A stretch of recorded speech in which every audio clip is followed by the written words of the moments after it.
just start sharing now. Let me know once you're able to see my screen. Yeah, yes, we can see it. Can you see? Yeah. Okay. So thanks a lot, everyone, for joining this session. Um, I mean, Sajita asked me to start this induction session, so I was wondering what should I actually share. I thought, okay, so I had to think about it quite a bit. But anyways, I thought maybe whatever whatever I have learned in this journey so far, so I could share with you guys so that you can get a perspective and then make your own journey. So you just need to go on mute. You can still keep your video on. Yeah, thanks a lot. Yeah, now that disturbance is not there. Thank you.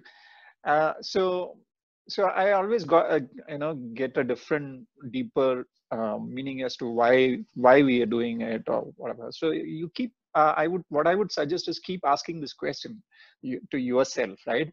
And you might find interesting answers. I don't want to tell you the answers what I got. Maybe I'll share it towards the end of it, but this is what my experience is. A second thing which I wanted all of you to just ponder about is what is your best experience of learning. I'm sure you will have stories to tell about this. Maybe we'll. I don't know how much time you have at your disposal. We are already. I don't know what is the time. So I hope we can spend a little more than what we planned initially, because this is now turning into a conversation. I don't want to. I just wanted to know how you guys are placed so that we can take it forward, even if it takes half an hour from now. Is that okay with you till 7:30, 7:40? 7:30? Yeah, Yeah, 7:30 yes, is good, yes, and I 7:30 think, is okay. yeah, 7:30. I think our Zoom is also scheduled till 7:30, so I Okay, that will okay, be okay, fine. fine. Okay, so we will probably take few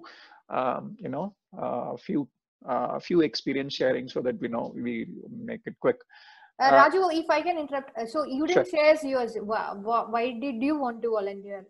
Sure, sure, sure. Yeah. Yeah, so like I said, right, at each point of when I started off, long back, we used to have, right from my college days, we used to have deep discussions about what is not right in the country.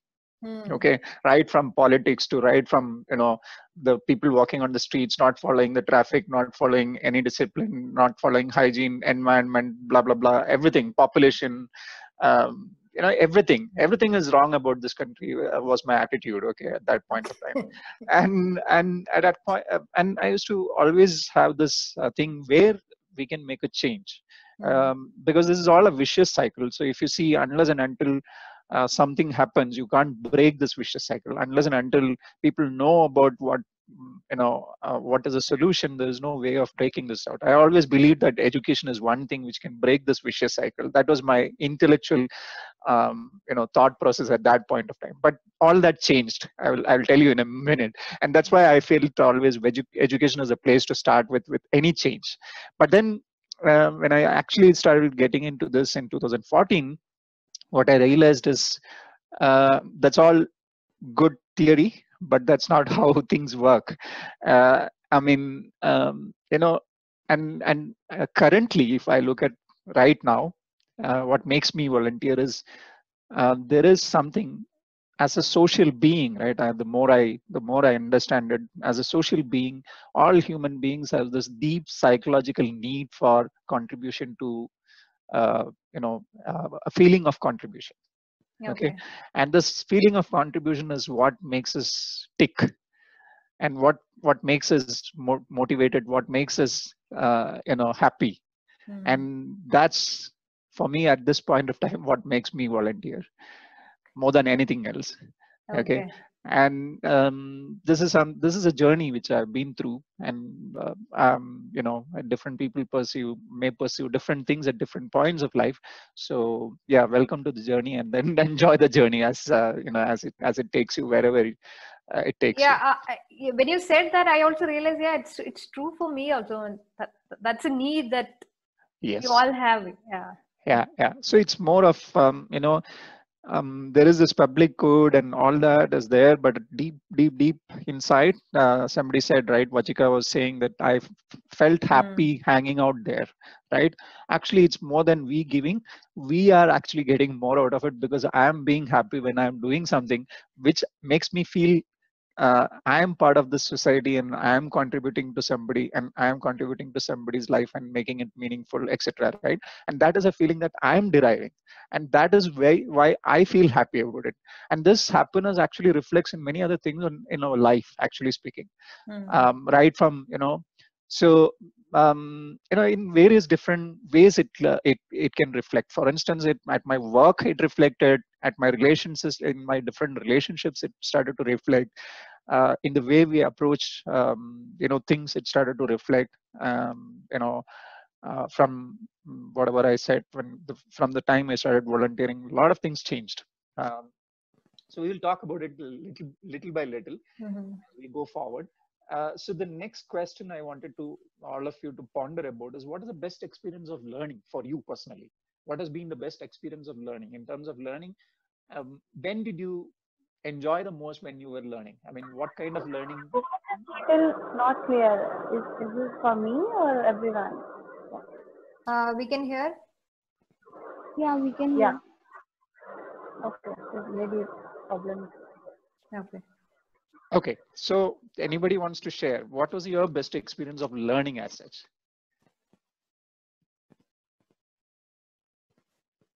Best experience of learning as like when you went to volunteer, what is the best? No. When you were learning, when did you learn, and what is your most memorable learning experiences? Oh. In school, mostly we have learned the most on the last day of our exam from our best friends. Like, put all the teachers aside, everyone aside, that was the part when we were learning, like learning. So the best experience, trust me, exams are of no good. Like, the only thing which motivates you to learn is interest in the subject once you start loving the subject. So in my 12th, I had PCMB, but the only reason I had that subject was because my mom is a scientist. So she wanted me to take the subject, so I had that subject. But now I am enjoying learning. We go out, we protest, like for the rape victim which happened in Hyderabad, the case. We did Nukkar Natak, those are street plays. So we did all that. And now learning in college is very different from how we had it in school. Like in school, I used to learn a lot when my favorite teacher was teaching. So when you had this soft corner for one teacher who is either really sweet or had something, something different about her. But in college, it's just because you love the subject, you learn. And you learn in several ways. You go out researching on yourself. You sit in the library for hours and hours just to learn, to gain knowledge. The quest of knowledge keeps pulling you there back and again, which was not same in the school. So best thing about learning is the quest that you have inside yourself to learn something new, to experience something new, to research something new, to know something new. I guess that's my opinion. Yeah, sure. Wonderful. So one thing, if you note about it, right? Even I had these, favorite teachers, right? So it's not about, many times it's not really about how knowledgeable they are. Do you think that played a factor? More than that, probably No. the way they conducted themselves is what made you interested and learn that particular subject, isn't it? Right. How approachable they were and how fun How they were.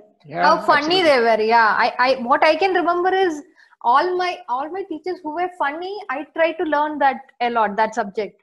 But I never had a subject which was my favorite. I cannot remember any subject which was my favorite. But two of my teachers, they were very humorous, very funny. So that was chemistry and maths, which I never loved. But I started putting all my interest and I tried to learn to impress them. Plus I enjoyed the class as well. See, so that's exactly what these two questions are. Actually, you are answering the second part as well. So there is, I mean, I really wanted to distinguish. I mean, anybody else, please feel free at any point of time, okay? Because of the interest of time, I'm not specifically asking anyone, but if you feel like sharing, please just go ahead and share. Because this is, in my opinion, learning and teaching are two different things. Yeah. Do you agree? So why I was asking this is, what is your best experience of learning? So when you were learning, most of the time you would have noticed there was an interest from your side to learn, right? Without that, there is no learning, right? So it's not a passive activity, it is an active activity where I am seeking learning. So that's when I am learning, right? Otherwise I'm not learning. However good the teacher might be, still I won't learn unless and until I feel like, yes, I want to learn and I am interested in learning this, and then I will learn, right? Okay. Otherwise I won't learn, right? Now the second part is the experience as a teacher, right? What is your best experience of a teacher? Need not be that the teacher was highly qualified and was a deep expert in a subject, or nothing of that sort. Maybe your best experience of a teacher was something that the person was very approachable, or something else. Where the teacher made an effort to probably make herself endearing to the students or whatever, right? So this is a fundamental thing which we can derive out of, and then apply ourselves into when we are approaching learning as an experience. And this is very very this is very very fundamental in my opinion, because it's not about what we know. We are able to, so it's always a learning experience. And can we make a learning experience for somebody where the person who wants to learn is coming in eager to learn, and in that process we are basically the best teachers are the teachers who will just facilitate and then be there and support you and make you learn, right? And my own best experience of a teacher is at different levels. They were different. As a kid it was different, it was as a as a more grown up person, it was different. So at at one point of time when I was probably learning a diploma in computer science, right? Computers as such, computer applications. So there was this one teacher which stands out for me. He was just when we were doing something, and he probably was not aware of how to do something, so he will ask, actually, how will I do this? And he will immediately search as to how to do that thing, in books, in the help, in the those days internet was not so prolific available. So he would look at all the learning resources whatever was available and find out, and the next day he will be up with an answer and say, Raju, this is how we should try. And it was not about, there was no ego for him to be in front of me to tell that he didn't know, and he was making me also learn how to learn. Okay. Right? So this was real learning where there was no barrier as to who is learning what, and we were together learning at that point of time. He was also learning, I was also learning. So this was my best experience as of a teacher, because there were things which I would find out in the help and then probably tell him that this is how probably we should try. And it was a joint effort where we were learning together as such. So this was probably my best teacher experience, because this is what the teacher was able to do to make me comfortable. And he was being comfortable himself about what he knows and what he doesn't know. Right? And not coming up as this so-called all knowledgeable person who knows everything and who has an answer for everything, but making learning as an experience, and also in a way teaching me how to learn and showing me a way how to learn. And this was the biggest learning for me, right? So this was one of my best teacher experiences, and that's why I want you also to think through, even if I heard some of you talk about it, but even if you're not talking, it's fine, but just think about it and then see what kind of a real teacher experiences you had, which strikes and be it's still in your memory, and then derive that from there as to what kind of learning experience you want to enable for somebody else, right? So this is something which to ponder about. Yeah.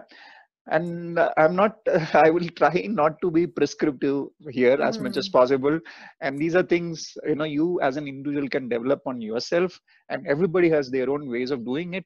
So but it is good to have certain questions being asked to ourselves. So these are questions which I've gone through and maybe of relevance for you, maybe not. And if you come up with new questions, please feel free to share with everybody, so that we can also improve as an individual, as a as a person who is trying to enable learning. Okay, so now we talked about learning as an experience. We talked about teaching, and actually speaking, I believe in creating learning experiences and making an environment for learning possible so that people get motivated and learn on their own. And learning is as we talked about, it's a very active activity and not a passive activity where you can't impart anything. So that being the case, so let's understand the children with whom we are working with, right? So we need to be really, really sensitive to this fact. Okay, I hope everybody is still on the call. And just checking. Okay. Yeah. Okay. I mean, I wish this was a face-to-face workshop kind of a thing where we could have done some activities as well. Yeah, but we are still thinking what you have said. There are so many points that we can, we can affect us. I mean, so we were still thinking in our head, I guess. Okay. So let's just move forward, because when we are talking about these children, right, with whom we are working with, these are clearly underprivileged children. And by now you would have understood what kind of circumstances they come from. If not, try to. Okay, and many a times it's not very easy to empathize with them. Okay, so first and foremost is maybe they are coming from families which are headed by very young parents, and these parents have no are very, very young. Maybe they don't have those kind of support systems, and most of them, we are working in urban areas, and urban areas mostly they're earlier support systems where older parents were there. They're all not there probably in these urban areas, right? Another factor is lower nutrition levels, and I don't know whether all of you have realized how much nutrition plays a role in other things in our life, right? It's not just about hunger and health. Health is also about many things, right? So definitely these things play a role. I will come to that in my next slide, but keep that in mind. So they might be under nutrition, and in different points of time, right? From the time when the mother is conceived to the baby is born to at different stages of life, right? Then many of these children actually live life in space constraints. Right? It might be a small room by 10 by 10 feet or whatever, and there is a lot of people who are living there, and there might be a lot of things which are going on in that house, right? Under the roof, which might be impacting this kid. We don't know. Which may not be there, but space is definitely a constraint. If you were to live in a place where space is constrained along with other things which are distracting you, then you would know. So think about it as to what kind of things they might be going through, right? So for instance, they may have a place secluded place for them to be and be with something for more than 15 minutes. There might be the neighbor calling, the neighbor's kid coming in, probably some guest at home, somebody shouting, or picking up a fight inside the house. There might be siblings there, they are going through some fight, etc. So all of these things are tremendous amount of distraction. So we really don't we can't even imagine what might be going through with that kid, right? Under the space constraints.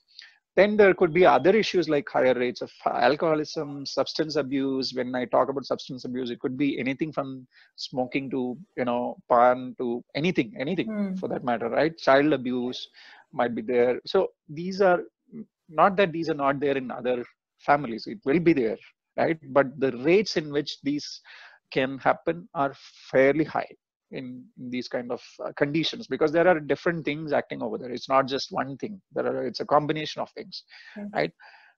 And this is why I believe that I started to understand the reality that education is not the only thing which can break the vicious cycle. So it is of course one of the things, but there are many things which has to fall in place.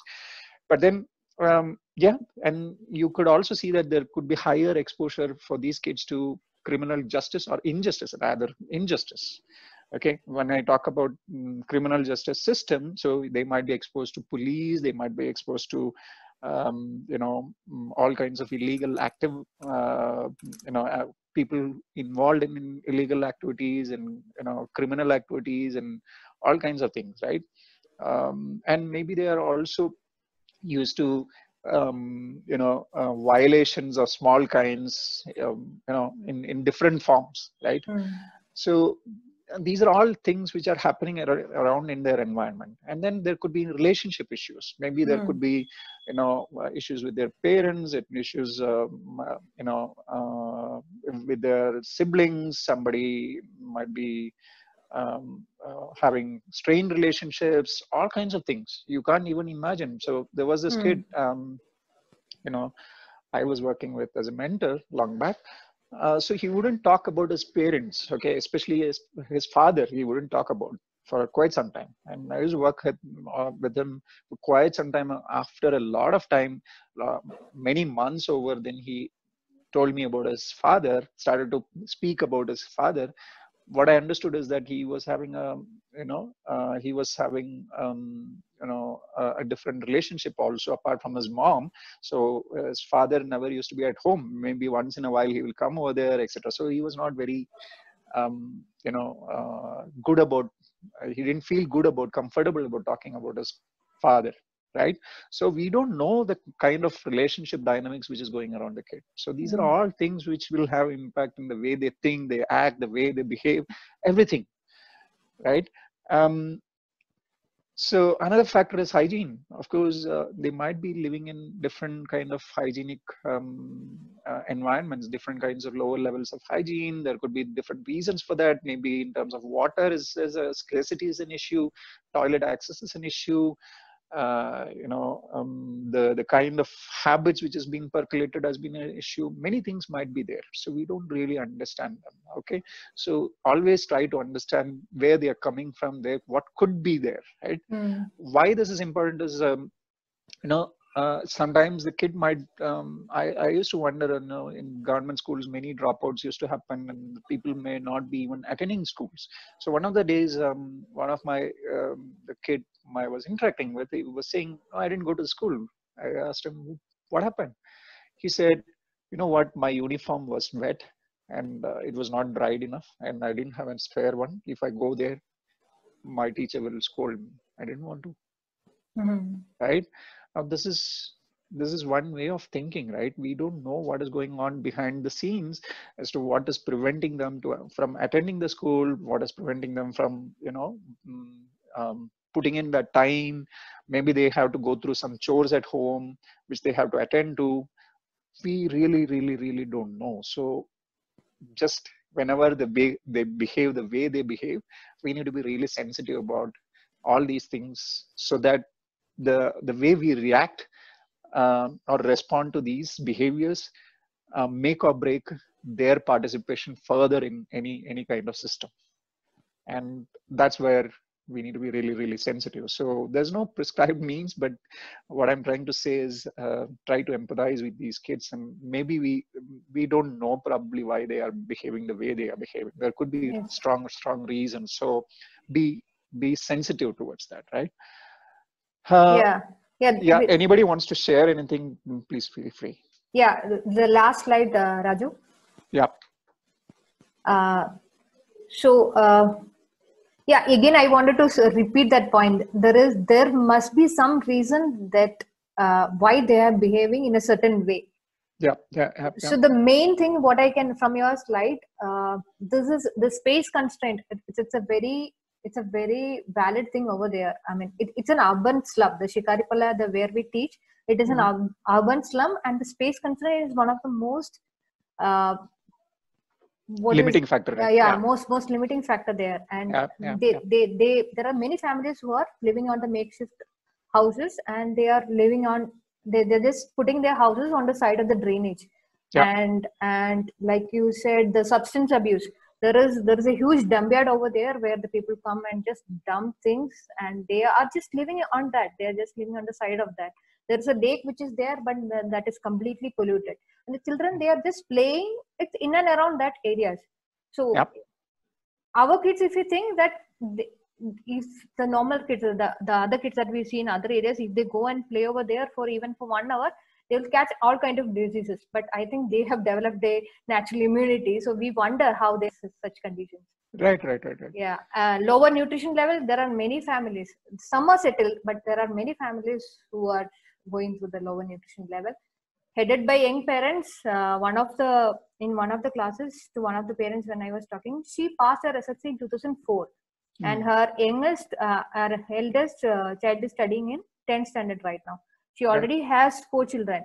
So so one issue over there is there are parents, very young parents, where they have at least 6 or 7 children.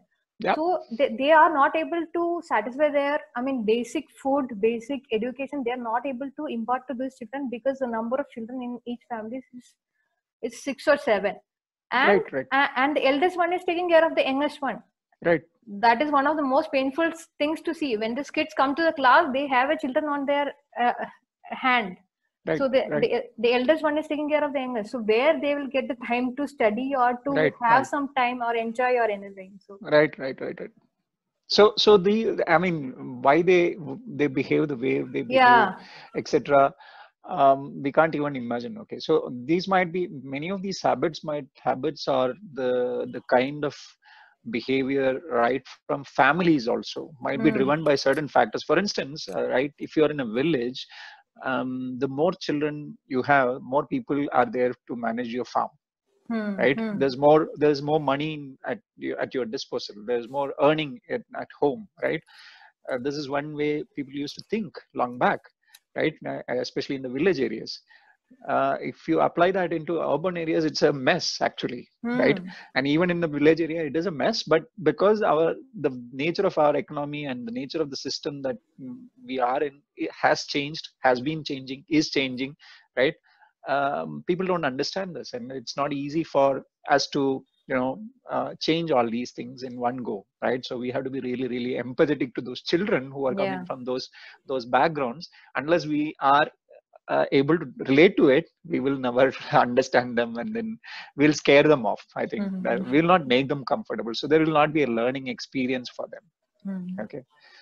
Okay, so let's just move on. The next one is about effects of nutrition and environment on these children. What does it then finally turn into in terms of the children, right?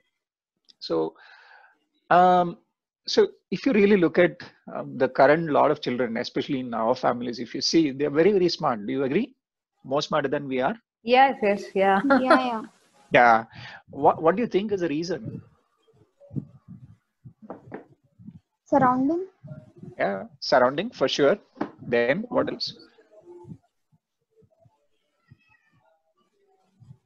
Probably they are getting exposed to things that we got exposed at a very late stage. Yeah. Like the gadgets. True, Exactly. but there is they have internet access nowadays. Like they can Google anything they want. No, but more than information, more than information, I am talking about their basic intelligence. Information is one thing. Like, that's what I said. Surrounding. Even if we'll talk about our families, we have educated parents. So obviously they are directing. We always had direction. So yeah, direction is also one thing. How about nutrition? Do you think they're far more eating nutritious food than what we had eaten? Yeah, of course. Yeah. So how about the way they from the time when they are conceived to their birth to their the early years of their early years, like right from the age they are from 6 months to 12 months to the initial age where up to the 4 years child, the kind of nutrition that they are getting right now is incomparable to what we had. Actually speaking, in terms of the nutritional value, and I'm not talking about food being available, but the nutritional value has tremendously gone up. So we are consuming a lot more fruits and proteins and different kinds of food than what at least I can compare my generation. I don't know about others, but I can see that difference. And the kind of minerals and vitamins that they intake, right, has got a tremendous impact on their intelligence and the growth of the brain, right? Growth of brain. So this is directly proportional. If you won't believe me, if you really go and search actually on the internet, you will find a lot of articles about substantiating this. So nutrition really impacts our ability in terms of our vocabulary. When I talk about vocabulary, being able to develop the vocabulary for really communicating with others and being able to talk and assimilate information. It's not just about talking to somebody. Okay, so just think about it for a moment. Be with me. And so this vocabulary is something, and the cognition level. So you being able to understand something. These things have a deep connection to the nutritional value that we have at our disposal, right? As to what kind of nutrition we have. And if you don't get the right nutrition at the right point of time, right, your levels of cognitions and vocabulary, the amount of development that should have happened at the real formative ages, if it had not happened, that's a deficit. Of course, it is a deficit. Not that it cannot be erased or whatever, but be aware that this plays a very important role in the overall development of a kid. Okay, so this nutrition plays a very important role. Environment, of course, plays a different role. So when I talk about vocabulary, I just want to re-mention this, right?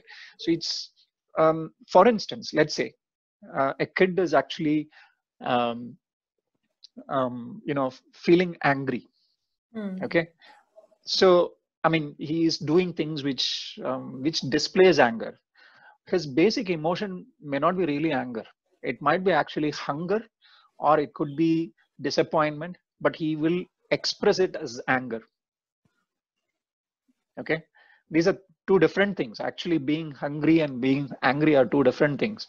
But if he doesn't have the vocabulary, real vocabulary in his arsenal, right, to understand that this is really anger and this is really hungry, right? I mean, if he is not able to, he doesn't have that, he or she doesn't have that cognizance, it's very difficult. So the kid will display the non-natural or will display or express a different feeling than what it is actually feeling. Okay. Right? So he might be really feeling sad, but he might actually come across as a very aggressive kid because he might actually express it as anger at somebody. So this is because the kid is not able to really identify what is the emotion that he is actually feeling and express it right in the right manner. And that's why lack of self-expression, right? These are all things which you will find in these kind of kids because they are not, they don't have the vocabulary, right? They could not develop the vocabulary. When I talk about vocabulary, it need not be necessarily about English for that matter. Okay, it's not got nothing to do with English, but it is also in the kind of language, whatever they are comfortable with. Even there, language plays a much deeper role. It's not just about talking to somebody. It is also about talking to yourself and identifying what you feel, what you think, what is your idea, being able to talk to yourself internally and to be able to assimilate the information, right? It's all connected to language.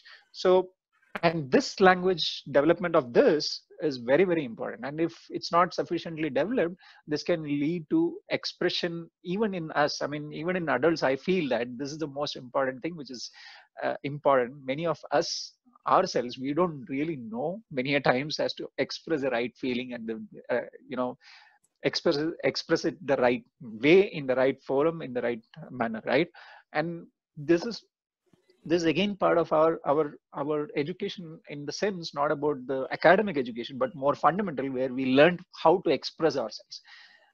Right? Many a times we just shout. We feel that that's the most effective way in which something can be done, is to shout. And when I shout, the other person might agree, and that's been inculcated into us somehow, that this is the best way to behave, right?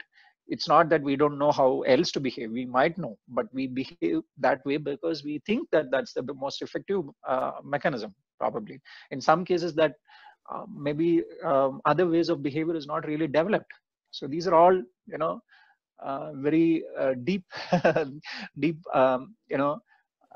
things which go on in our mind, which if which if it's not developed into the sufficient levels, can cause manifest in different forms. And this is what you will see in different people, right? Another one is motivation. So since you are going through all these chores in life, and you're seeing all these kind of misery, and comparing yourself to other people outside, and you will feel deeply demotivated because you don't see a way out. And where you start to compare with, there are other kids who are enjoying and having fun, or having many other things to do, right? Whereas I'm doing the chores and probably doing things which I don't want to do, right? So all these things can lead to demotivation and low ambition. When I talk about ambition, so they might not even have the ambition to do other things, right? Because their environment is such that the most ambitious thing that they might see itself is a very low ambition compared to the rest of the children. So for instance, I'm talking from the US context. So if you look at the US, in the people who live in that poverty segment, right? Their goal is to immediately get into social benefits. How do I acquire social benefits in my lifetime? This is their goal. Okay, so there are so many other opportunities, but you won't think beyond all that, because your primary ambition in life is to get social benefit, because you are in such an environment where you think that's the best thing that I need to achieve. So this is a natural phenomenon which can happen in such a cluster or in a particular environment, when you are in a particular environment. And we are just plain lucky to be in a different environment, so, but we don't we just need to think through this and assimilate this in our gene, in our thought process, so that we come across in the right manner, being able to empathize all these things when we are talking to these kids. You will also find low levels of self-esteem. When I talk about self-esteem, because self-esteem is something which develops very early in the kids, right? The feeling that, okay, I am worthy of something. That feeling is very essential. If you don't, I see this as a problem in every kid, not just underprivileged these days, because of certain other aspects, I feel. And this is very important to cultivate as much as possible, so that we feel worthy of something, and that becomes our base, rather than seeking approval from somebody else for our behavior, right? I don't know how many of you are with me. Are you just left off, or I don't know? No, we are with you. We are here. Yeah. Okay, great. So self-expression, I think we already talked about. Maybe anybody wants to talk about these things. Do you agree? Do you think this is meaningful? Do you think this is making sense, or do you disagree? Anybody? I think you have a valid point. This is I agree with you.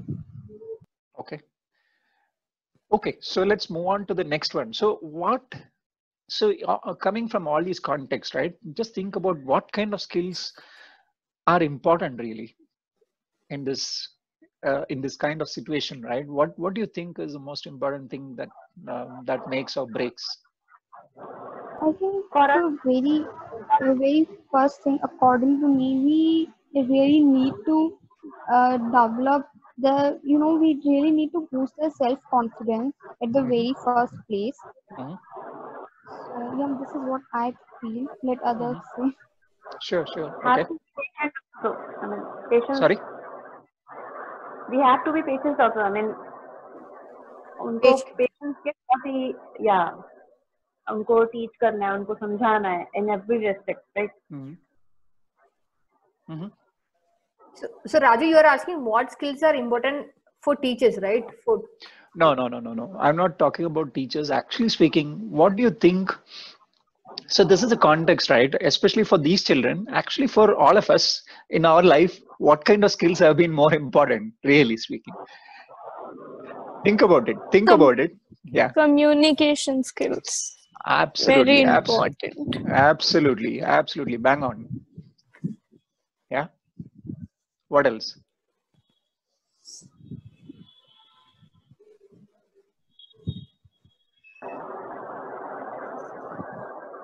our way to teach.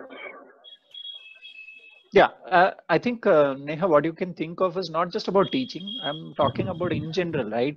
For us to be, I mean, why are we having this education system, and what are we doing with this education system? What is the goal of an education system, really? Okay, if you were to think from that point, what kind of skills should we be having gone through our education system, and what kind I'd of, say yeah, manners and behavior, like it's very okay, important to survive. okay, then what else? Presentation skills, the way we present ourselves, the way we So live our lives. some part of it is communication. Yes. Okay, what else?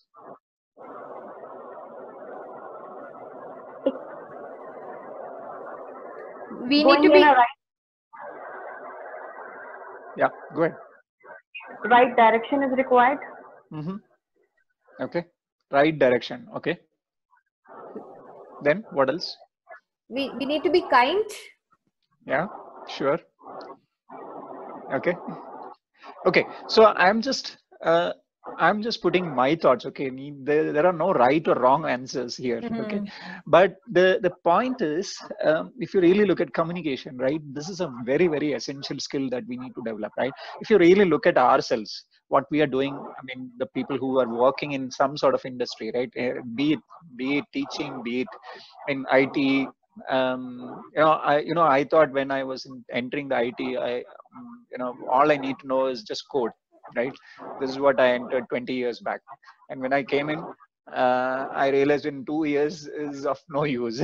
Okay, and not that it's of not any use, but there are far more important things to be learned and far more important skills which we need to have, because in any organization, in any place, for you to be successful, you need to be able to communicate. Yeah, when I am talking about communication, most importantly, it's about listening, right? Communication is not about talking; it's more about listening. So for us to be able to connect to somebody and understand something what the other person is saying, only then we will be able to put across our views on that particular thing, and in a way where we can able to connect with the other person, so that we have a active communication. Otherwise, it's just, it is just bombarding somebody with, that is not communication. It is just bombarding somebody with words which doesn't go register anywhere. Right now, whatever I am telling you, I don't know whether I am bombarding by, but what I'm trying to say is, unless and until I listen to your views as to what you think about something, and where you're coming from, it's hard for me to put across any point. And this is a exchange of information, right? And that's what is happening in real communication. And this has got different levels to it, right from the childhood. If we are able to develop this right in a right way, starting from what kind of vocabulary that you have to express your feelings, express your ideas, and be able to patiently listen to somebody. I've seen in corporate, right, the so-called educated people, right? I don't know, you might have seen many of the meetings are useless because most of the time people are talking, people are not listening. It's exactly. Have you come across term, right? Yeah, in fact many of the meetings. Yeah. and so, after yeah, it's good. no, most of the meetings, after the meetings, we say only 5 minutes of it was productive, but still again the next meeting we go for the same meeting, and the end result is the same. Yeah, so most of the time, this is one aspect I believe is something which we need to learn and unlearn as we, at every stage of our life. I believe this is something which we need to learn and unlearn. And one of the core skills which is really required for any sort of thing, whether you work as a carpenter or a craftsman or a plumber or anything that you do, this is really required. And doesn't need to be a particular language. Language is essential, but communication is a far bigger thing compared to, language is just one aspect of it. There is a non-verbal part, there is a verbal part, there is a written part. In some cases there is, more than anything else, not saying something sometimes communicates. For instance, if a kid is actually joining a class, in a way he is communicating. Okay. Exactly. Because what that means is, it has happened to me. I've called Sajita, right, a couple of times. So it has happened to me. What I understood is simple. It means that the class is not as interested as something else for him. It's plain simple. Okay. Other than maybe there are other non-technical, I mean technical reasons why the kid is not able to join a class. Okay. But one reason could be that the class is, not really interesting, right? So it is also in some cases, not speaking is a communication in some cases. I hope in this case, when we are talking here, not speaking is not I hope you are either able to get it or you completely disagree with this. No, that is true. For one of the kid, I tried to start with the max. Then after 5-10 minutes, I could clearly see from his face it's not working. So like you said, the next call he didn't pick up, or he picked up and he said that he's outside or something. It didn't go well. For the 2 days, it didn't go well. Then then on another day, I had to call him and say, okay, today we are going to read Alibaba, the story. Then he and his brother joined in the next section. He and his brother were there. Then, exactly. Yeah, for 2-3 classes, we are reading only stories. But it's okay. He's listening to that English stories, right? So I thought it's okay. Right. So this is very important, I feel.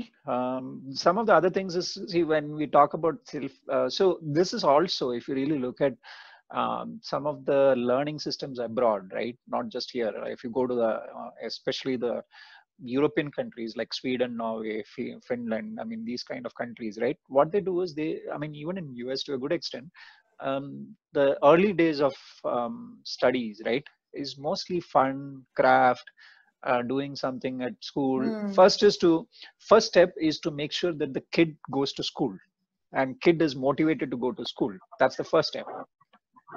Yeah. Neha, you wanted to say something? No, I'm just listening. After that, I will tell you. Okay. So that's the first step, right? And then they make sure that they play and they express themselves using different forms. It could be movement, it could be art, it could be dance, it could be singing, it could be telling a story, it could be any of these. So these are all ways of developing your communication skills and teaming skills and group skills and how to, be with somebody else and all that, right? It's all about that. Maybe some motor skills and essential skills are all being developed, and some sort of comprehension skills like being able to understand something and being able to effectively communicate to somebody else, right? What you think about it, what is your feeling, etc. So, and in another skill which I feel is very important is self-awareness. When I talk about self-awareness, this is about two things. One is being aware about what kind of emotions and feelings that you are going through, right? And catch it and be able to respond to it. And when you are responding to it, you being aware that, is this response the right response for this kind of a situation? Yes or no? Or should I improve? Or should I change something? And this is not an easy thing for us to, develop. I mean, this is common across all kids. It's not specifically for, specific set of kids. And these are fundamental skills. I think we need to see how we can enable the kids can get a hang of these skills very early in their early childhood, right? As much as possible. And I believe there is one skill which is most important for everybody. I think it is being happy. If we are not really being, I think few of them dropped out. Is it time? How are we doing on time? I don't know. I think Vajigat send a message that she has some work, so she's leaving. Oh, okay, no problem. Okay, so I don't know, Neha and Arya, I guess you have some more time, so we will just try to finish it quickly as much as possible. So I believe these are some of the core skills which are required, and being happy is also a skill. It's not really, we have to find happiness in doing things, and this is a habit that we need to cultivate in young minds, so that they find this is where they find happiness in doing things, right? And this is very relevant, and especially in the COVID situation. If you really look at the last 3 months, I've met with a lot of people who are unable to keep themselves happy when they are not having external mechanisms to enjoy happiness, right? For them, going out, having food somewhere, going into an entertainment, having some sort of entertainment is what is being happy, right? You can't do all of these.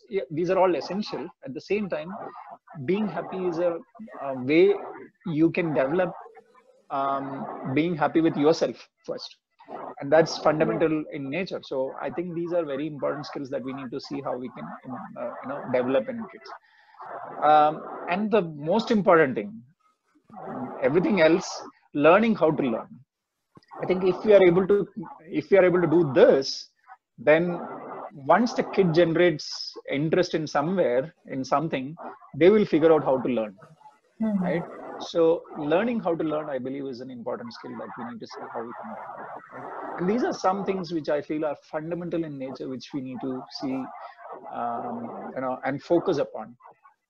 There are many other probably things, but I think over a period of time, these are things which I felt that we can fundamentally change, the way people communicate, people express themselves, and be aware of stuff, and learn to learn. And the moment they know how they need to learn, then they will figure out which subjects they want to learn, what they want to learn. They will do it on their own.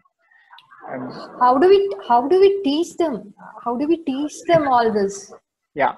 So the only way we can enable this, it's not like teach, right? Okay. So it's like I mentioned, if we are learning along with them, and they see and observe other people doing that, and that's when they start to pick up and then say, this is a better way of being, right? If I am being very angry at somebody, and we are telling them, no, don't get angry, they're not going to be listening to that. That's not. So the way we are, way we come across is what they observe and learn. So I believe that's one way in which we can influence them to learn stuff, right? And it's a long process. It's not something which you can do it quickly. But that's where many of these other activities and experiential learning comes into being. For instance, when you are doing art, you are doing dance, you are doing theater, you are doing craft, and these are experiential stuff. And these things are fundamental in nature, I believe, which gives happiness, and which gives them that experience of happiness and experience of different things. And that once they experience it, they know how to get it, right? So that's, I believe, one way in which we can influence that. And for instance, storytelling, it's a great way of communication, right? Great way of assimilation and communication. Great way of listening, great way of putting it across to somebody else, right? So these are things, I believe, where we need to focus on, right? Apart from the academic stuff plays a role, but if we develop this along with some amount of academics, they will figure out a way. Okay. Neha had something to say. Neha? Yeah, actually, then when he was telling that in Sweden and all, now they don't pressurize for anything. I mean, I was there 1 year. Yeah. And when I saw, they don't give pressure for anything. They are just asking them to sit, play, enjoy, just make yourself easy. I mean, if they don't give even homework very much, like in our country, so much homework, so much things. I mean, they pressurize. Okay, but they are it's a fun way. Yeah. And if we go back to our own learning experience, we will find what makes learning enjoyable, right? And when did we learn? And I think that question, if we go back, we will have the answers. Maybe also, they are not giving that much pressure. Yeah. They are finding fifth standard, sixth standard syllabus are not like that. Yeah. Doesn't make sense. Actually, that is why I feel when we are doing the things with the kids, right, we can actually focus on other things than academics, where we make them express themselves fully. We develop their communication skills, not just English. I'm talking about in whatever language they are comfortable. If we make them express themselves fully, be happy, try out different crafts, do things with their hands, because doing things with hands makes a lot of difference, which I feel makes a huge difference, right?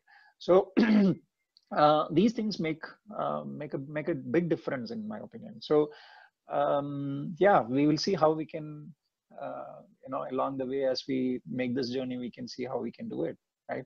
So I just saw the clock. It is 7:56. I don't know. We are almost at maybe 2 slides, and I think we'll close. Hope that's fine with you guys. Yeah, fine for me. No, not fine for me. I have to go. Okay, so maybe we can do. Sorry. In next session is we are going to meet in any other meeting also. We can do that way, or if you anyway, I'm recording the session, Neha. If it is only 2 slides, we can finish it, Raju, for today, and then we can obviously meet for the next session as well, and I can share it with whoever has dropped in. No problem. Also, I have one question for you, which says that in some way or the another, because of some pressure or the another, there was something in us which drive this towards memorizing stuff. Like when we are trying to teach them maths or science, and there are formulas, something or there are some parts that they can't leave with only understanding. Right, there are some terminology and things that they actually need to memorize. Right. Even if you give them the homework, their vague grasp on languages, like in Shikari Palya branch, they are more into Urdu instead of English or Hindi. Right. So it becomes very difficult for me to communicate with them, because I don't have not even a little bit of knowledge about Urdu as a language.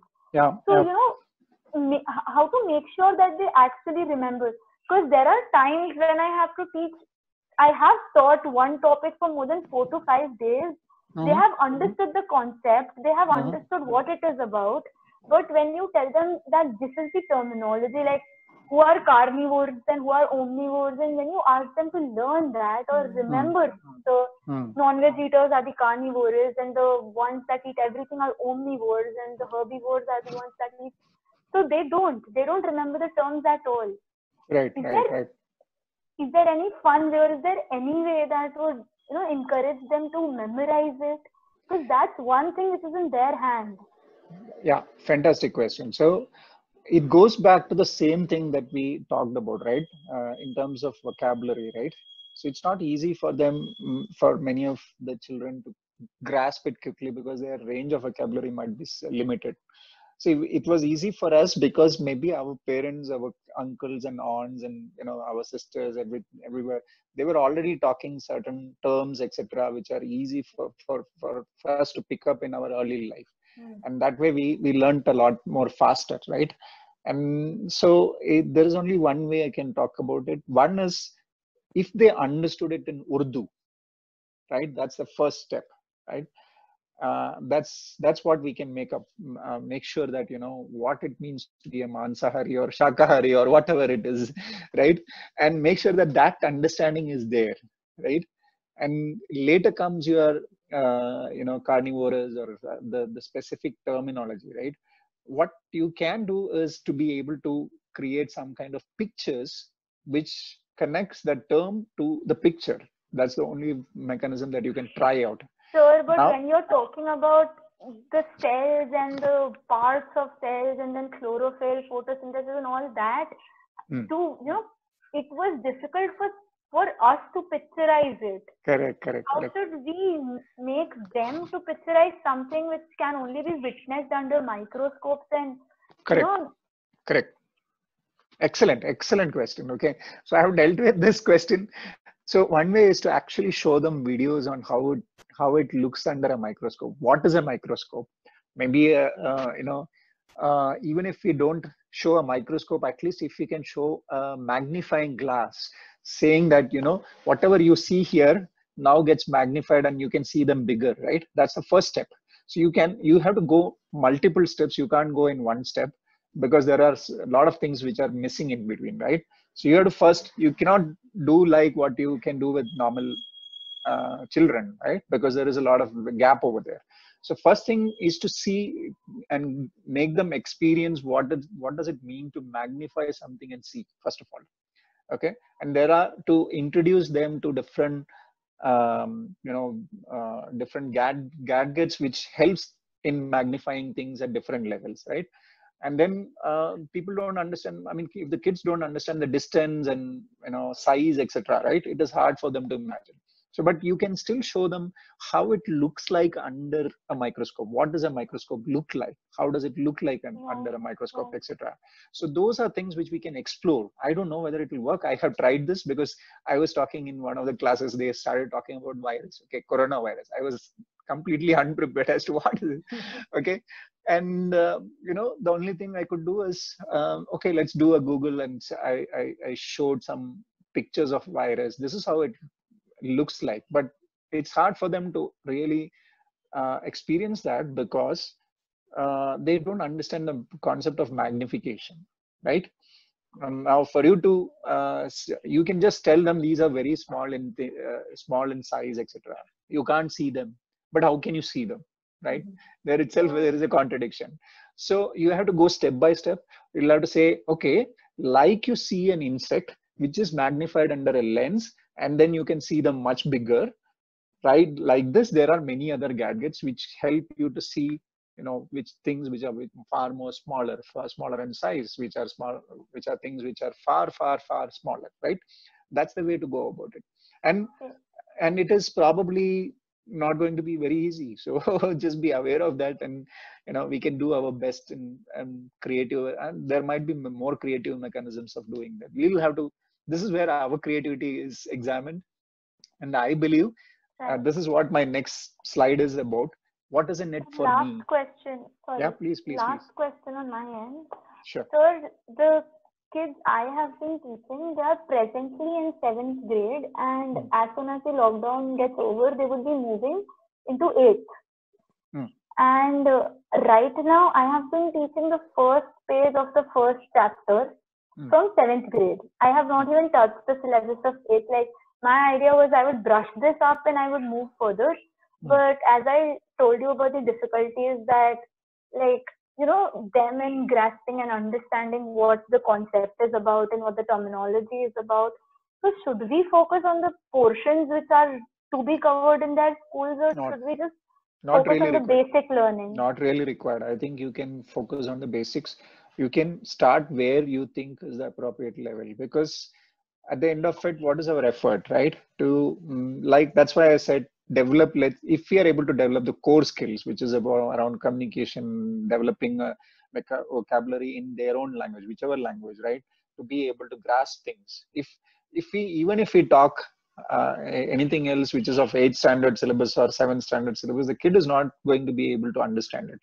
So focusing on the life skills with them is more important, like the survival skills you basically need in your daily routine. I believe the life skills that we were not taught in school, like we have to take a step further and go beyond that, right? Yes, I believe so.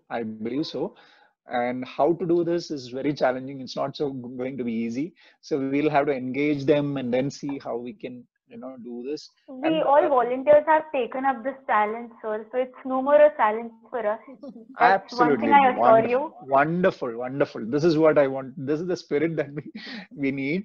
And if we have that, right, we can go places. And I think I'll tell you what, even if it's not a loss of time for them at any point of time, because they can catch up. So if you look at the education systems abroad that I was talking about, right, most of them are, the way they are structured is till they reach high school, almost like 8th, 9th, and right, the syllabus is very low. I mean, in terms of content, but they focus on other things which are essential, right? Essential core life skills. How do I apply my learning? What am I learning? How do I apply in my daily life?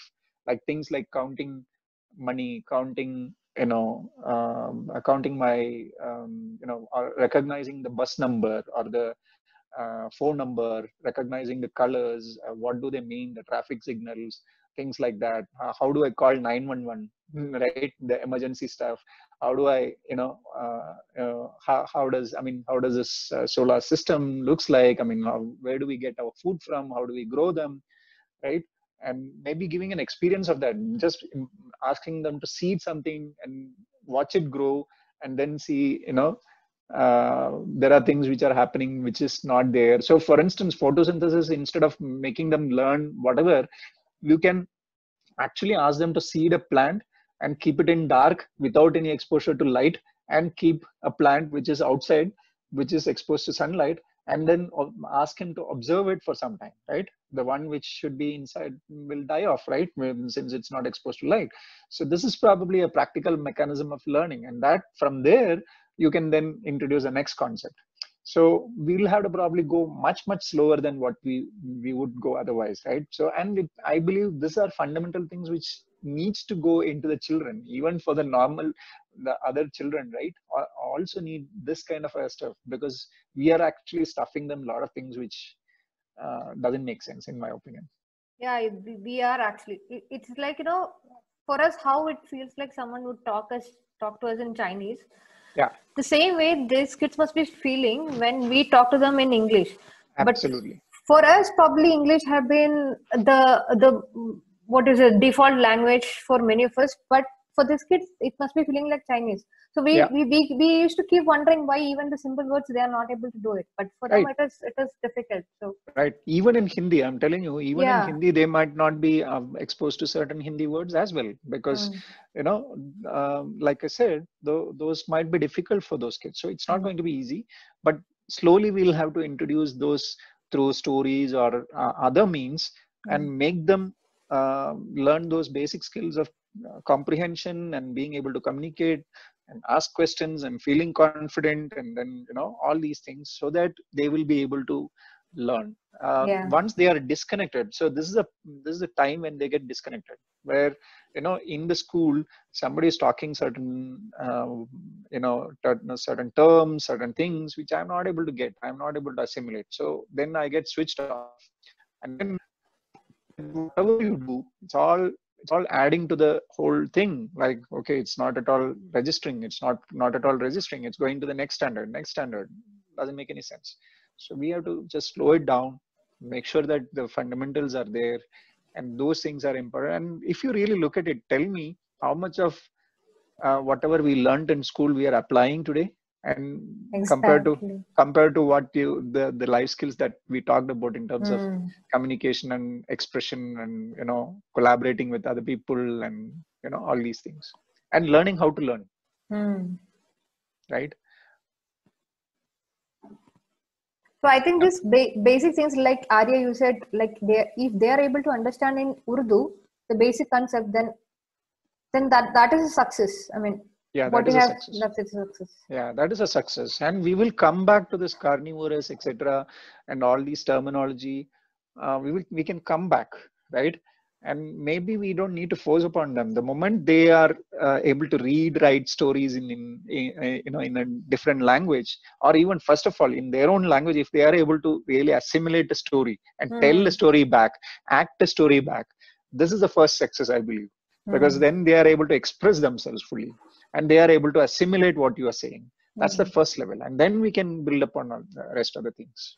Yeah, and if you could develop the interest in learning, like Arya said, the first thing is we need to have that interest on the subject. Then they can learn by themselves. They can read by themselves. Correct. I think that's what is required. Okay, so what's in it for me? I think this is another important thing which we as people who try to enable this learning experiences need to think about. What is that really there in it for me to do all these things? Okay, how should I approach it? Now, there are multiple ways of approaching it. I can be in this state where I think I have some knowledge and I'm trying to impart it into somebody. This is one way to look at it. And maybe there is another way in which, so I am contributing to somebody. This is one way to look at it. There's another way to look at it, is to see, okay, I'm trying to impart something. Can I enable a learning experience for someone, right? Where the other person comes and learns, and in that process, it's a learning. We together are learning. Maybe I am also learning, right? For instance, I can talk about last class where we are talking about mammals or different kinds of animals. Forget mammals. I was not really particular about mammals or whatever. Well, more than that, being introduced to different kinds of animals, right? So I saw this rabbit. The rabbit could actually rotate its ears really, really, to a great extent. It was a learning for me. I didn't know this. While I was going through the videos, and that's when I started to understand. Oh, there is something right. And for me, we are learning most. Actually, one of when I started off in 2014, I was this. Oh, I have some lots of knowledge. I've come through to something. I want to change this and all that. So somebody told me, one of my one of the persons whom I consider very highly about. So he told me, Raju, you know what? I don't know whether the kids will learn or not, but you will learn. And that's I think it's a good place to be, because one, it sets our expectations low on the children, which makes them a comfortable place to be so that they can learn. Okay. And we also learn in the process. What do we learn? We learn many things actually, right? We learn how to tell a story to a child so the child can understand. If you can make sure the child is able to learn, that's the biggest success you can ever have, because then you can convince anybody anything. You can tell a story to anybody else. Okay.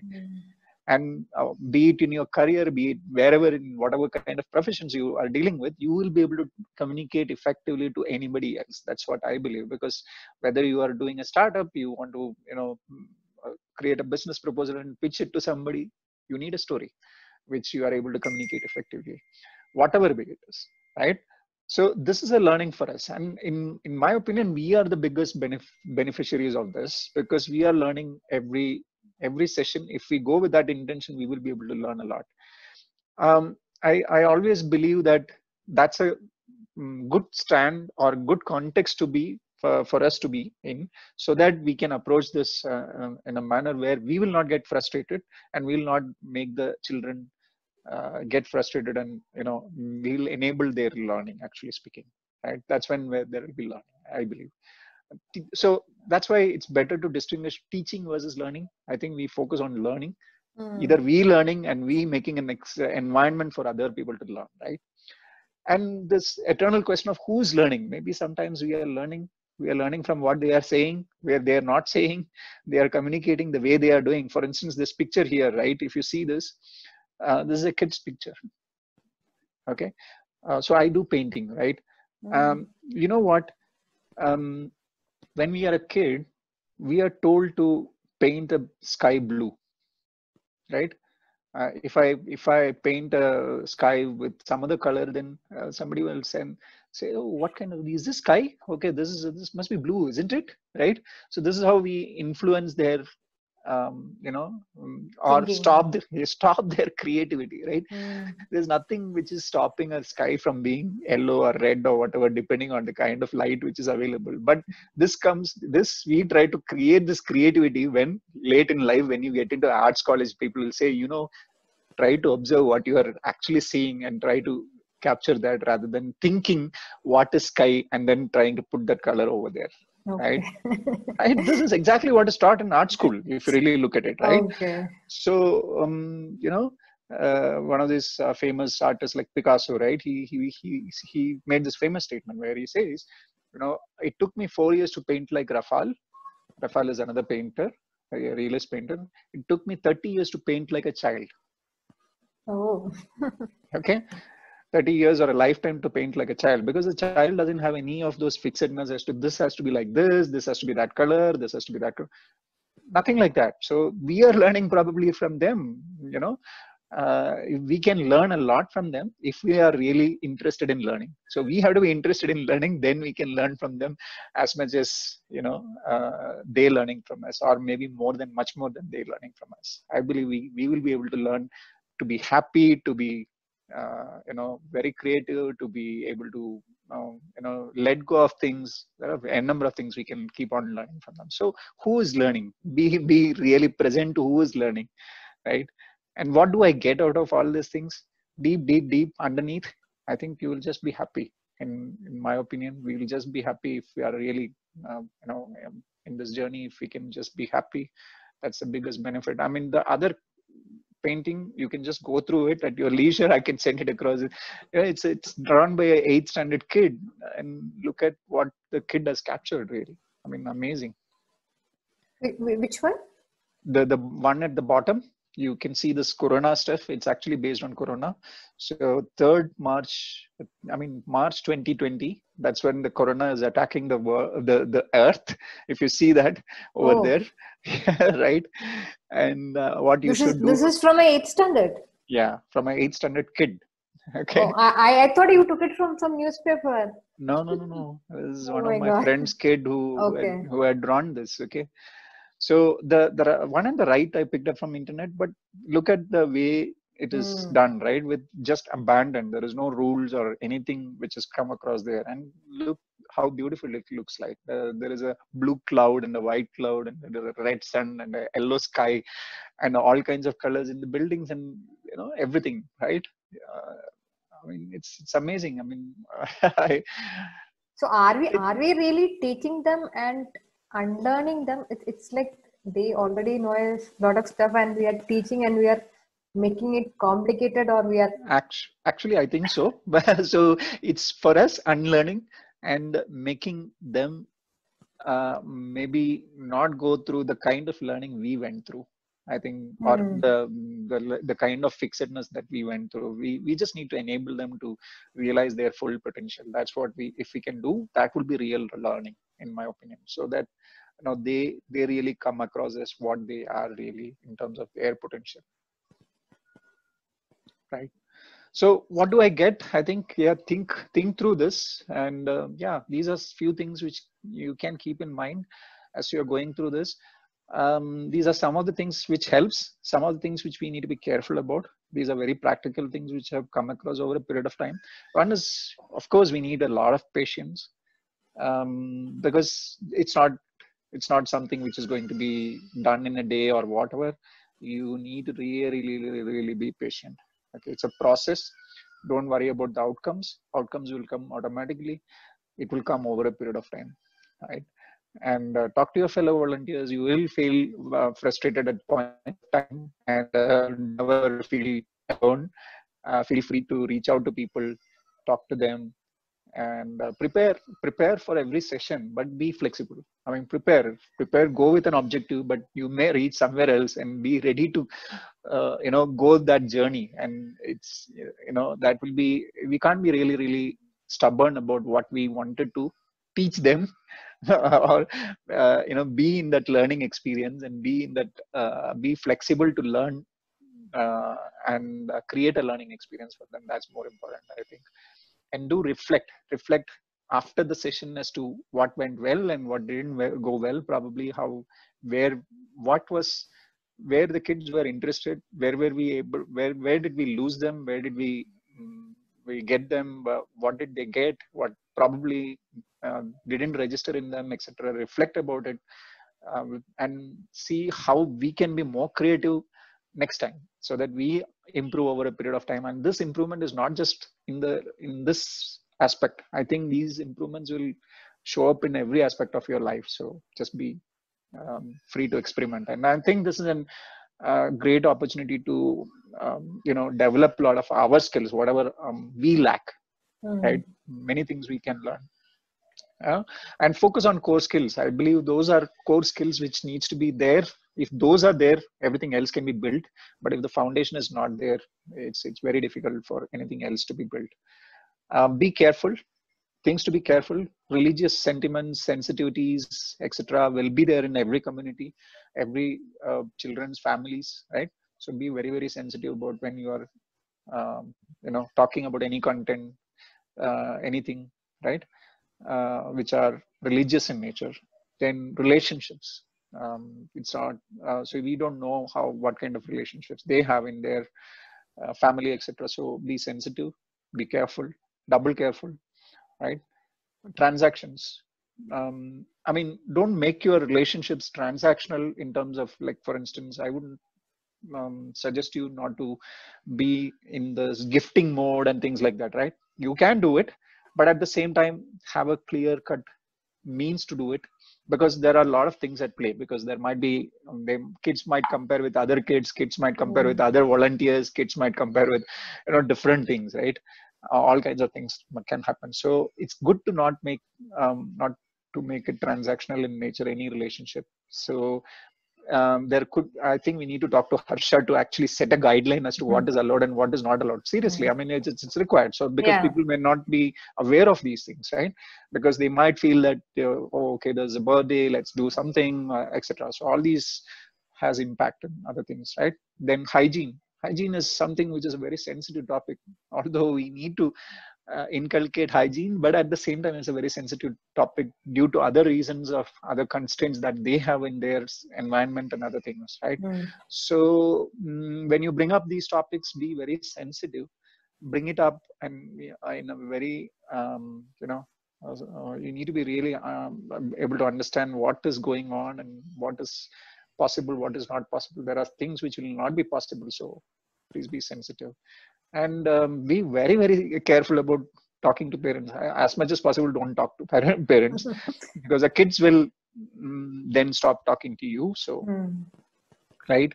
So they will get doubtful as to what they are talking to the parents, etc. So, and all kinds of things. So be careful about this. And you can do that, but through the right channels, probably through Harsha and maybe some other people who can talk to them, and maybe Sajida, you also, I don't know.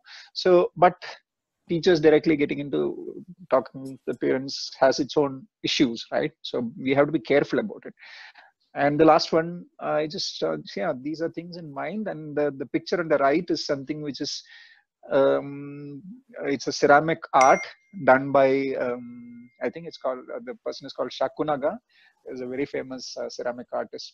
And the point is about process over outcomes. So he goes into a long mechanism of focusing on process rather than outcomes, and you can see the outcome in the end, right? Okay. It's so beautiful. You can just search on the net as to what it is about. Shakunaga, just search Shakunaga and you will get to see. So he goes to mountains to actually collect the clay which is required for really bringing up with the right kind of material to bring up the right kind of ceramic effect that he wants to have. So so we'll have to do something like that in terms of process. Be patient, and outcomes will follow. I think that's what I have to say. So wish you all the best, and this is going to be a journey. It's really going to be a journey. Yeah. Right. So I'm so sorry. I think what's the time now? I really stretched it beyond whatever it was. But this is a minimum time that we need to have since we are discussing. Yeah. Okay. So thanks a lot for your listening. I think, Arya, are you there? Yes, sir. I'm. Arya is the one who wanted to change this education system, Raju. Okay. I still want to. That's one reason I'm studying law. Yeah. Okay. So I'm with you. So I have a long. I mean, we can talk about it later. I have a long, notes kept on these as to what could be done, how it could be done, etc. There are certain things in my mind. We can talk about it later. Sure, sir. I would love to see you again. Yeah. Anytime soon, anytime you're free. Yeah, sure. We'll catch up in person as well. Yeah, let these things settle down. We can have another session, Raju. So whatever you have told us, right? Like the communication, self-awareness, the 4 things that you have told us. So I think we need to have a minimum syllabus prepared based on that, so that the teachers will get some guidance. Right. So I think the best place to start is communication, because doesn't matter. Make them express themselves fully in their local language, whatever they are comfortable with. Express stories, use dance, music, whatever it is, and make them really, really express fully themselves. Right? One of the issue I face is they really want to express themselves. It's like they want to talk so much. Since I and Arya have gone to the center, they know us and they want to talk so much. But the thing is, I most of the time I don't get time, and so I cut off them. Like I restrict them when they call, and They call like 3-4 times in a day after the class or before the class.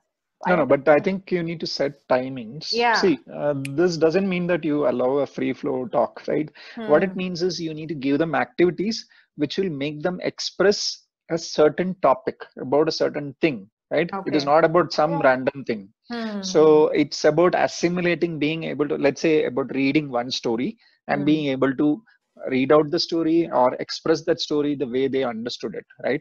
So that is important. So it's about comprehension, it is about cognition, it is about expression, it is about communication. So all of these things put together, right? So this is fundamentally required, and then comes other things. So yeah. So I think, yeah, so let's, maybe we can reach out in terms of what can we do in terms of other things. I personally believe we can do things like, story reading and more on crafts and stuff, and doing activities which will help them learn simple concepts. We don't need to go to the academics. I think the portions, etc., can stay there for some time. Focus on, portions are there in the background, but we don't really try to get all of that. Maybe something very basic. So are we doing the right thing? Because we mainly concentrate on English and the maths. So because we feel that English is very essential for the survival and their future. Right. See, the thing is that as long as they are able to assimilate what you are trying to do, it's fine. But if they are not able to, then you have to go one level down, right? Okay. Right. So for instance, if they in their local language are not able to express themselves clearly, they won't be able to express in English as well, because their thought process is in their local language, right? Unless and until that is clear, you can't express any other way, right? So if we are force fitting them to express in any other manner, it's not going to work. So it can be very, very small things. You can talk about very small things, like you deal with a small kindergarten kid, right?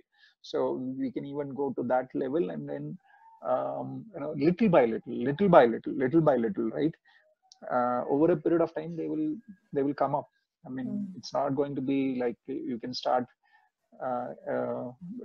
difficult vocabulary session with them right away, or even grammar session with them right away, right? In my opinion, because unless and until they are comfortable in their language to express what they assimilate, it's very difficult. So actually, I think first, and you can start with whatever they are communicating in their daily life. If we can make them talk a little bit, right? Express what did they do yesterday, what are they going to do now next. I mean, simple things, very, very simple things. If they are able to express that in a new language, that's good. There's nothing wrong in. And mathematics also, basic arithmetic, more than going into mathematics concepts, if basic arithmetic is really there, right, then we can work on the rest of the things, because conceptual understanding needs a lot more cognition. Okay. Right. So, but if there is supported by, let's say, something physical, it is easy to understand. Like, for instance, if I talk about a square or a thing, right? If they are able to see it, feel it, touch it, something, right? It's far more easier to understand, right? So this is a square. Instead of talking like that, if they get hold of a square object and then say this object is square, right? Is square in shape. Right, that makes more sense rather than talking concepts. It's very, very difficult otherwise. So I believe we can approach it a little more slowly, because it will take time. Maybe this time, the initial 1 year, 2 year, might actually propel them to do much more than what they would do otherwise. Right, that's my thought. Right. Okay, so thanks a lot. I think I really this is what happens when you let me talk. Okay, so you just need to stop me when you think this is enough. No, it really helped us. Yes, right. Sir, it was very informative. Yeah, probably we had this thought, but I never could get it in a structured way or communicate it like this to the teachers. So I think more importantly, I think we need to be philosophically, the underlying philosophy should be clear to everybody. Number one, right? And then we can figure out what operationally we need to do. These are two different things actually. So what kind of syllabus will we do? What will we teach, etc. comes secondary. But philosophically, we should agree upon, okay, this is important and this is the most important thing, right? If we agree upon that, then rest can follow, I think. And the more I talk to them, the more I understand. I have not met them, so I was at a great disadvantage. So I don't know what they can, what they cannot, etc. So now I am slowly understanding, because as I go through the sessions, I can slowly understand a little bit. They're very loving. Like once you meet them, it's very hard to like bid them goodbyes and leave them for a while as well. Right. They're very loving. They're very welcoming as well. Absolutely. They'll just make you part of their family. They're that sweet. They'll invite you. They're like, please, ghar chaliye hamare saath, aaj khana, and they're that sweet. Right. So yeah, this is how it is, right? And this is what is more important, in my opinion. One of my interactions with government school in Kerala. Okay, I was in a school, I think during the flood relief time frame. So I was talking to this principal. Okay, so government school, you can imagine 300, 400 students will be there and coming from different backgrounds. And in this particular school, the school itself was in a place where flood was affected and a lot of kids had lost their houses. Okay, there were many kids who lost their houses. Okay, so I was there and I was trying to ask her, about a few things. So what she said is, you know what, Raju, don't worry about how did it go. I was trying to find out whatever we did it go well, etc. So what she was trying to say is, you know what, it doesn't matter. What matters is what is your intent and how you come across and how you love them. Okay, and this is what I tell my teachers, is what she said. What she said is, you, even if you don't do any academics or you don't teach them, I am okay, but just love them, so that they will come back into the school and then be in the school, and then in that process they will get to know a lot of skills and gain a lot of skills, which is more important rather than actually the academic part of it, because more important is this aspect, and then they will flourish, because there are other things which are more important, is what she said. So this is experience talking, right? So yeah, so true. yeah, so seriously. So yeah, I think it's a journey. So yeah, welcome to the journey and enjoy the journey. And yeah, let's see wherever we can contribute in whatever. Yeah. We'll all learn, I think. Yes. Okay. Yeah. Thanks, Raju. Thank you, Arya. Thank you so much, sir. Thank you, sir. Thank you, ma'am. See you. Bye. Thank you. Yeah. Bye. Bye. Bye.